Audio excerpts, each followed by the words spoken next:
هغه حرام مال چې هغه په حرامه طریقه باندې وګټل شي قسم دې که په هغه کې یوې رس کې یو لحظون سکون او اطمینان او هغه حلال مال چې هغه اگر چې لګوي خو ته هغه سکون او اطمینان او لذت ته وګوره الله دې د حرامونو زمونږ د حرام خوارات سران ملي کی حرام خوارات سران دې الله د حرامونو ملي کی دا ډیر وای د حرام خوارات سران دې الله د حرامونو ملي کی جوړای ورته ووم الله ته وګورئ بس دا حرام مال مخوري کسب مال راشه یو پټ را سره ملاو شي او زبر درته ووم او که خوار شي یا ستا بچی خراب شي نو بیا زه دا ته خو ته به دغه چیز نه توبه وباسي زه به درته نسخه ښیم ته به بیا خپل ژوند ته ګورې هغه افسران څه کې زه به درته بیا پسېږم دومره ښکلی ژوند به دی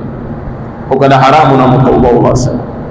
دغه افسرانو ته جولای خورو خدای ته وګورئ دې ملک باندې ورحمېږئ بس دی دې ملک باندې ورحمېږئ په خپلو بچو باندې ورحمېږئ د حرام خور انسان بچی به نسلن در نسلن اوه پوشته کې دی به سمه رز نه وي او ښه رز به نه وي اوه پوشته د دوی نسلونه به خرابېږي او که د توبې توفیق ورته ورکړه الله تعالی به د دوی ژوندونه برابر کړي او بدل کړي